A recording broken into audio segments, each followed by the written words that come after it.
23 जून पंचमी दिन, ये बड़ा महत्वपूर्ण दिन है, शुभ दिन माना जाता है। और मैं तो कह रहा हूं कि 23 तारीख विधवा दिवस है।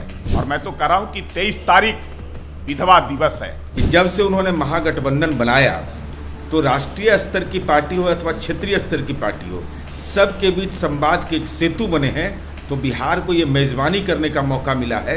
यह राष्ट्रीय राजनीति के फलक के लिए एक महत्वपूर्ण विषय होगा। जो आने वाले बैठक में है सब आरोपी हैं, सब पर ईडी, सीबीआई, इनकम टैक्स का जांच चल रहा है, सब पर भ्रष्टाचार का आरोप लगा हुआ है। बिहार की धरती पर जो एका का जो बैठक हो रहा है समान विचारधारा वाले दलों का, भाजपा के पूरे बगिये में आग लग गई है। बैठक केवल खाना पूर्ति बन के रह जाएगा। लोग आएंगे, चाय नाश्ता भोजन होगा।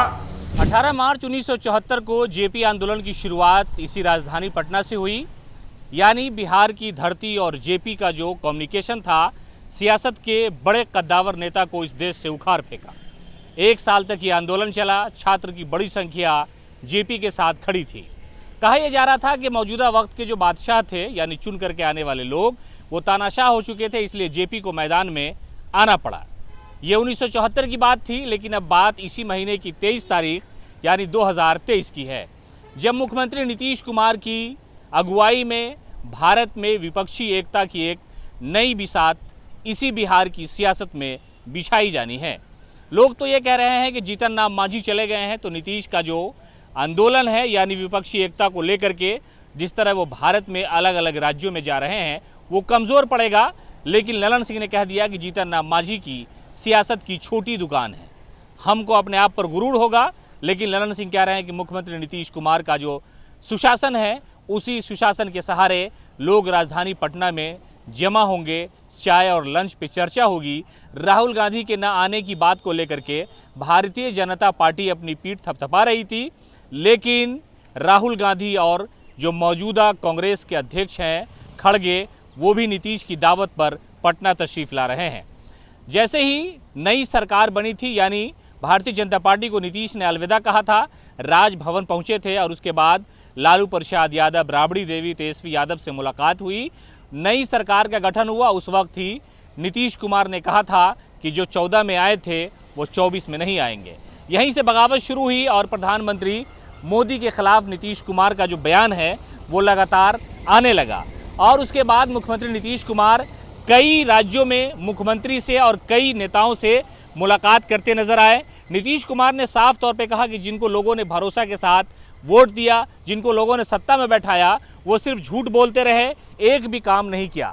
नीतीश कुमार अपने अंदाज में हमेशा मीडिया के सामने जब आते हैं तो वो यही कहते हैं कि आप लोग तो जानते ही हैं कि जो दिल्ली में बैठा हुआ शख्स है वो झूठ बोलता है। जब हज भवन में हाजियों को रवाना करने के लिए सीएम नीतीश पहुंचे थे तो उन्होंने कहा था कि आप जा रहे हैं मदीना और मक्का, तो वहाँ दुआ कीजिएगा कि जो लोग संविधान को तोड़ने का प्रयास कर रहे हैं उनकी सियासत खत्म हो जाए। मुख्यमंत्री नीतीश कुमार विपक्षी एकता को लेकर के लगातार ममता बनर्जी, अरविंद केजरीवाल, अखिलेश यादव, राहुल गांधी, खड़गे, केसीआर समेत यानी भारत के जितने भी विपक्ष के बड़े नेता हैं उनसे मुलाकात करते नजर आए और आखिरकार 23 तारीख की मीटिंग तय हो गई। हम आपको बताने का ये प्रयास कर रहे हैं कि जेपी के आंदोलन से सियासत की जो सबसे मजबूत यहाँ से आवाज़ उठी थी, उसी आवाज़ को एक 2024 में शायद भारत के लोगों को देखने का मौका मिलेगा। ये आंदोलन तो नहीं है, लेकिन विपक्षी एकता की एक ऐसी बुनियाद मुख्यमंत्री नीतीश कुमार ने डाली है। आप सुनिए कि जनता दल यूनाइटेड के जो प्रवक्ता है नीरज कुमार, वो नीतीश कुमार की अगुवाई, उनके शासन, उनके सुशासन, एक साथ लोगों को जमा करने की जो काबिलियत है उस राजनेता में, उसकी दुहाई कैसे दे रहे हैं। नीरज जी, 23 तारीख को जो मीटिंग है नीतीश कुमार की, एक तरह से अध्यक्षता ही कही जा सकती है, उसको कैसे देखते हैं? मीटिंग सफल होगी? 23 जून पंचमी दिन, ये बड़ा महत्वपूर्ण दिन है, शुभ दिन माना जाता है। और देश की सियासत का महत्वपूर्ण दिन यह इसलिए होगा कि माननीय नीतीश कुमार जी जिन्होंने बिहार मॉडल बनाया, गैर भाजपा दलों की एकजुटता, उसकी गूंज कर्नाटक के चुनाव परिणाम पर भी उसका असर दिखने को मिला। तो ऐसी स्थिति में देश के ऐसे सियासत करने वाले लोग जो देश के संविधान को बचाना चाहते हैं, और नीतीश कुमार जी की साख इस मामले में महत्वपूर्ण है कि जब से उन्होंने महागठबंधन बनाया तो राष्ट्रीय स्तर की पार्टी हो अथवा क्षेत्रीय स्तर की पार्टी हो, सबके बीच संवाद के एक सेतु बने हैं, तो बिहार को ये मेज़बानी करने का मौका मिला है। यह राष्ट्रीय राजनीति के फलक के लिए एक महत्वपूर्ण विषय होगा। उसी तरह आरजेडी के जो प्रवक्ता हैं वो भी ये कह रहे हैं कि जो शक्तियां हैं भारत के संविधान के लिए खतरा है। भारत के संविधान बाबा साहब भीमराव अंबेडकर की आत्मा को नुकसान पहुंचाने का प्रयास कर रहे हैं। हम सवाल कर रहे हैं, विपक्ष की मीटिंग पटना में हो रही है, गठबंधन के नेता इसकी मेजबानी कर रहे हैं, क्या लगता है कि ये मीटिंग असरदार होगी 2024 के चुनाव के? बिहार की माटी परिवर्तन की माटी है, संघर्ष की माटी है, संजीदगी की है, बौद्धिकता की है, राष्ट्रवाद की है, उन्माद की नहीं है, नफरत की नहीं है, एंटी कॉन्स्टिट्यूशन नहीं है। ये बिहार की धरती पर जो एका का जो बैठक हो रहा है समान विचारधारा वाले दलों का, भाजपा के पूरे बगिये में आग लग गई है। उसकी जो तपिश है भाजपा के नेताओं को साफ साफ दिख रहा है। और एक बात जान लीजिए, बिहार ने अधिनायकवाद के खिलाफ जबरदस्त लड़ाई लड़ी है। अभी देश में घोषित इमरजेंसी थोप दी गई है।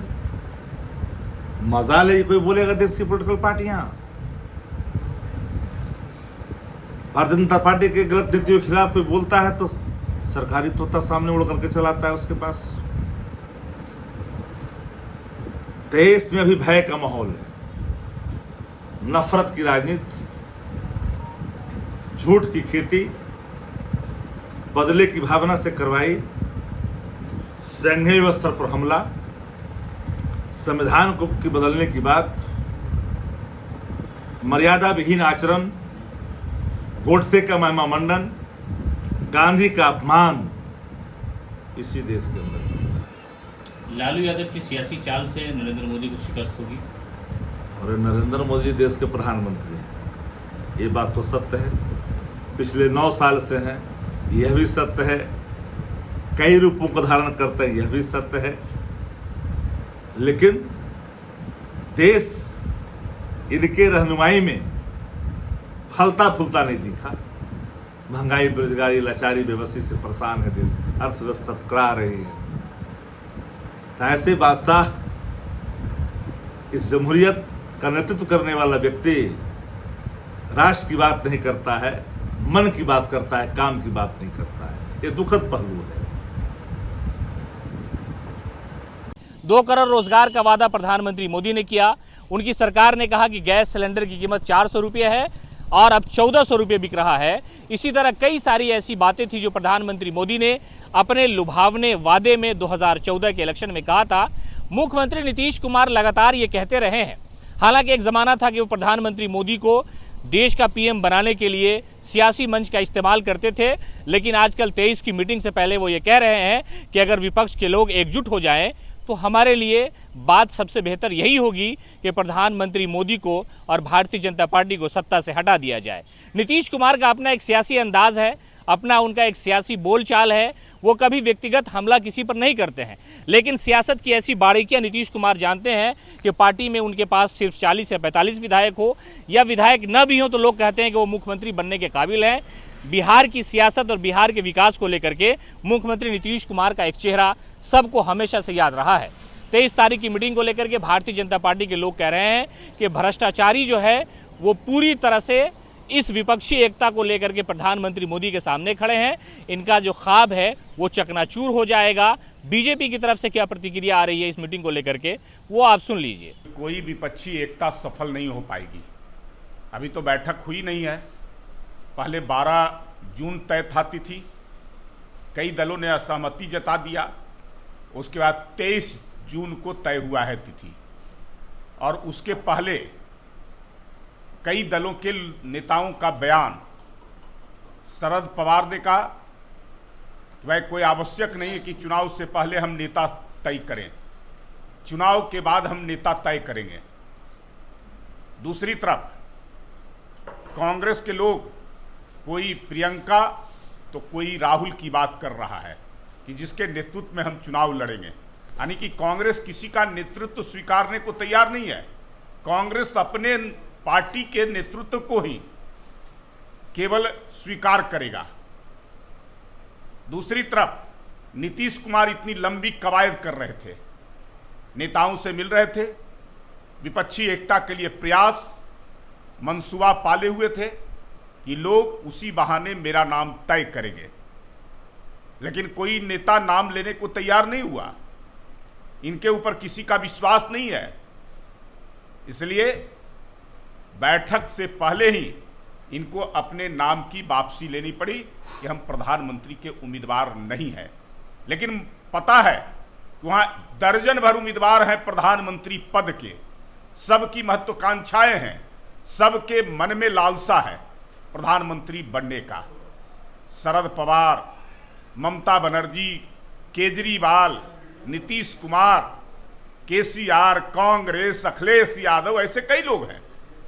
आज दूसरी तरफ महागठबंधन में दरार पड़ना शुरू, विघटन शुरू। बैठक हुई नहीं, उसके पहले मांझी जी का वहां से निकलना, तो इस बात का परिचायक है कि कोई विपक्षी एकता नहीं बन पाएगी।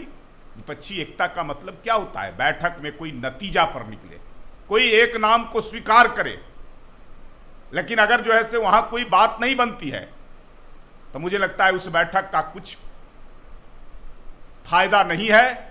बैठक केवल खाना पूर्ति बन के रह जाएगा। लोग आएंगे, चाय नाश्ता भोजन होगा, और सब लोग जो आने वाले बैठक में हैं सब आरोपी हैं। सब पर ईडी, सीबीआई, इनकम टैक्स का जांच चल रहा है, सब पर भ्रष्टाचार का आरोप लगा हुआ है, सब अपने अस्तित्व बचाने की लड़ाई लड़ रहे हैं। आएंगे, सब अपना रोना रोएंगे। और मैं तो कह रहा हूं कि 23 तारीख विधवा दिवस है, सारी पार्टियां एक साथ मिलकर करके विधवा विलाप करेंगे और नतीजा निष्कर्ष पर कुछ पहुंचेंगे नहीं, वो टाइम फिस हो जाएगा।